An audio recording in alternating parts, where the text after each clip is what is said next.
Hello everyone. Smart diagnosis symptom based disease prediction using machine learning.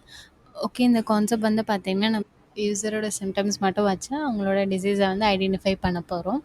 So already existing அப்படின்னு பார்க்கும்போது machine learning மெத்தட்லாம் பண்ணியிருக்காங்க. But அது அந்த அளவுக்கு அக்யூரசி கொடுக்கல. ஸோ நம்ம வந்து ப்ரொப்போஸ்டாக என்ன பண்ண போகிறோம் அப்படின்னா, டேட்டா செட் வந்துட்டு காகுலேருந்து எடுத்துப்போம். அதில் உங்களுக்கு சிம்டம்ஸ் மட்டும் இருக்கும். ப்ளஸ் வந்துட்டு என்ன டைப் ஆஃப் டிசீஸ் அப்படின்றது இருக்கும்.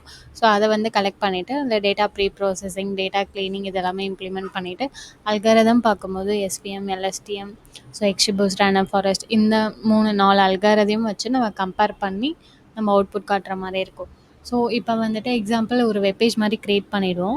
அதில் வந்து நம்ம இன்புட்டாக சிம்டம்ஸ் மட்டும் கொடுத்து சப்மிட் பண்ணோம் அப்படின்னா, இது என்ன பண்ணுன்னா அந்த 5 மாடல்லையும் ஒரு அக்யூரசி அண்ட் அவுட்புட் கிடைக்கும். ஸோ அதில் எது பெஸ்ட்டான அக்யூரசியோ அதோட அவுட்புட்டை நம்ம ஃபைனல் அவுட்புட்டாக கெட் பண்ணிவிட்டு அதை வந்து கிராஃபாக ப்ளாட் பண்ணிவிட்டு அதை நம்மளோட ஃபைனல் அவுட்புட்டாக கெட் பண்ணிப்போம்.